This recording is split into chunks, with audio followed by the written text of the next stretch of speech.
Welcome back to Star or Shovelware, my name's Luke, and today on the channel we're going to be taking a look at Rover Mechanic Simulator on the Nintendo Switch, a game in which you get to play as a mechanic on one of the first Martian colonies, maintaining its fleet of Mars rovers by cleaning, repairing and replacing the damaged and worn out electronics and mechanisms. Much like other mechanic simulators, Rover Mechanic Simulator gets pretty granular when it comes to stripping down and analysing damaged components, but how well does this translate to gameplay? And is it actually any fun? Well, hit that like button, subscribe to be notified about future content, and let's find out.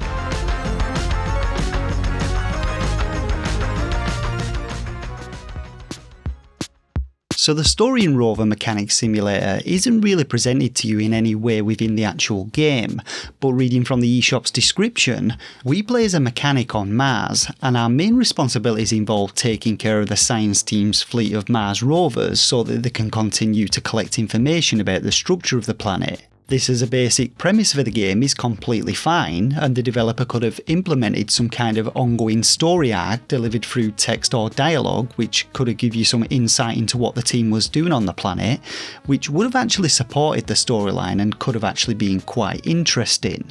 As it is though, beyond the eShop's description and the fact that you are indeed maintaining and fixing these rovers, nothing in the game really makes any sense when it comes to this plot line. To start with, the parts which you have to replace all cost you a certain amount of credits or materials, and you'd assume that your funding for the repairs would have come from the same budget as the researchers, but apparently you're just a freelance Mars rover mechanic who's set up shop on the Red Planet. When it comes to the taskings that you receive, these also tend to stray a little from the storyline, with them sometimes hinting towards what issues the scientists are having with the rovers, but other times the client's notes come in the form of riddles that you just have to decipher, and while this does add a little extra challenge to the game, it does make you question what kind of scientists they've actually employed to conduct this important research. When it comes down to it though, it's really not a huge deal breaker that Rover Mechanic Simulator has very little in the way of a cohesive storyline. I played plenty of other simulator games which have about as much depth as this one does,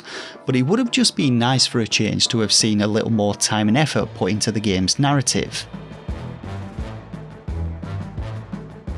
So gameplay then, and if you've played any of the other Mechanic Simulator games, be that Biker Garage Mechanic Simulator, Car Mechanic Simulator, or even Tank Mechanic Simulator, then you'll probably have a good idea of what to expect with this one. The core gameplay loop though basically boils down to you receiving jobs from clients whereby they may or may not detail the issues that they're having with the rover, and then it's your job to fix these issues using your skills and expertise as a Mars rover mechanic. Now if you're booting up this game for the first time, then you likely haven't got a clue about how Mars rovers are constructed, and so your skills and expertise are probably non-existent. Luckily the game takes you through quite a few different tutorial missions though, introducing you to the different tools and machinery you'll be using to conduct the repairs, but one thing that I did find a little bit frustrating was the lack of any kind of database. You see, the game contains 3 different kinds of rover for you to work on, and these are comprised of 100 different parts, as highlighted in the eShop's trailer.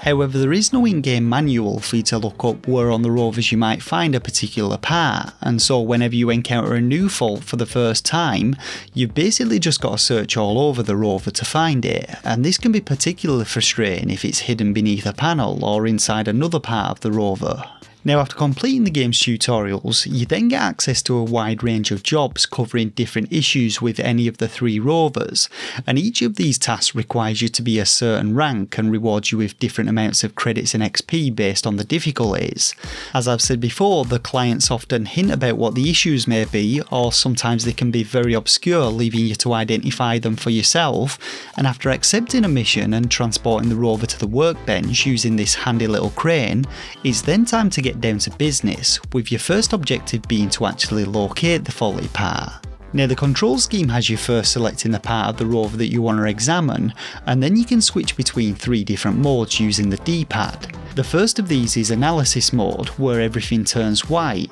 and this lets you analyse individual parts with the colour indicating the condition of them. So green is all good, yellow means they're somewhat deteriorated, and red means the part needs replacing, and this is your primary method of identifying a faulty part, though you can sometimes see visible damage on them which can speed up this process. Sometimes though, parts will be too dirty for you to actually perform a survey on them, so you'll first have to remove them and then clean them up using another workbench. Now, as I said before, damaged parts may be hidden within other parts, and so you'll then have to switch to disassembly mode to tear your rover apart, or should I say, carefully remove screws, bolts, cover plates and other kinds of panels and housings in order to get to the knackered bit of kit. If it's a particularly complex component, you may then need to strip it down further by heading over to another workbench, and possibly a third workbench if you need to work on a circuit board to unsolder individual electronic components. Now, I actually quite like this granular level of gameplay, and in a way it's somewhat relaxing and a little zen-like.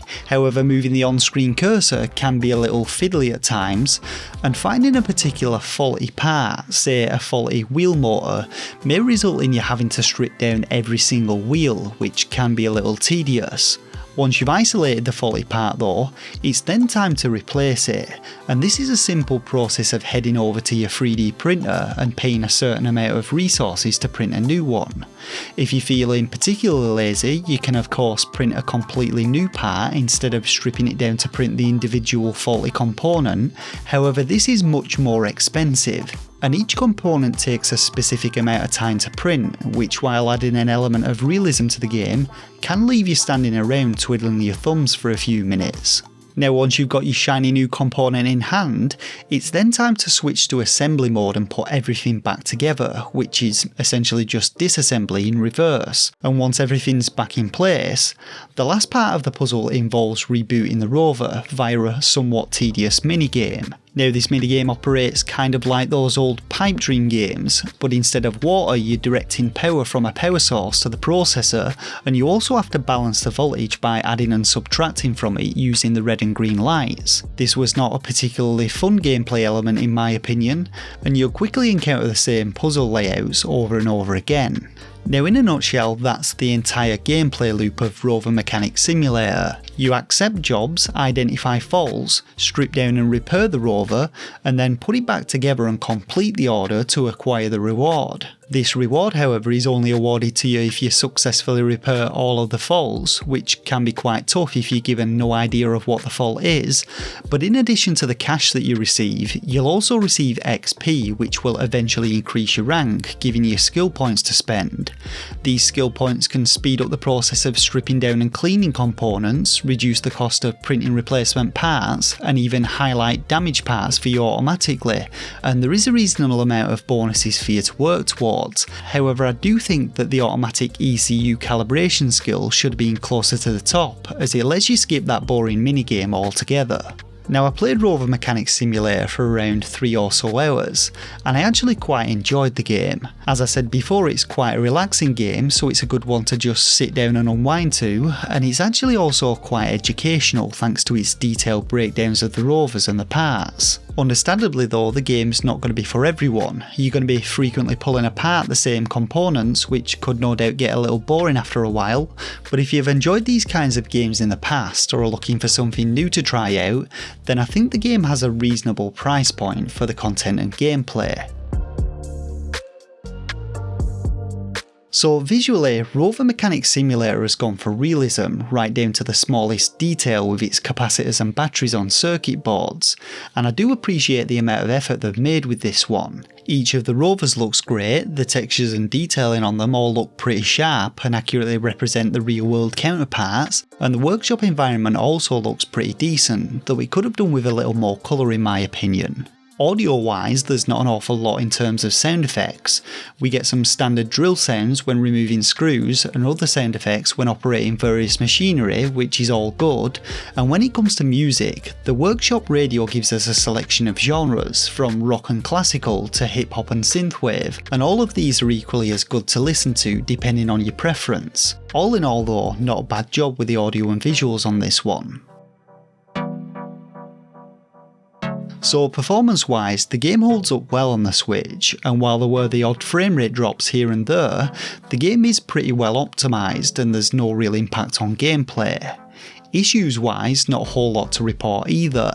I've already mentioned the lack of a storyline and my dislike for that minigame, but the only other thing that I had an issue with was the fact that you can't just cancel a request once you've started one, and instead you first have to use the crane to plonk your rover down on the workbench before heading into the menu and submitting the request, though of course you won't get any XP or cash for this. All in all though, Rover Mechanic Simulator is a decent addition to the genre. It offers something a little different instead of the usual car and earth based machinery to work on, and there's a decent amount of depth to its mechanics. When it comes to my own personal rating of the game, I'm going to be giving Rover Mechanic Simulator 4 out of 5 stars. Its control scheme can be a little fiddly to begin with, and its gameplay loop isn't going to be for everyone, but if you like these kind of simulation games, have played others and are looking for your next fix, then I recommend giving this one a go. And so that about does it for this review of Rover Mechanic Simulator on the Nintendo Switch. Make sure to hit that like button if this review helped you out. Let me know if you played and enjoyed other games in this genre in the comments section below, and if you watch my content regularly but are not yet subscribed, then please consider doing so. For now though, I just want to thank you all once again for watching, and until next time, take care of yourselves and game on.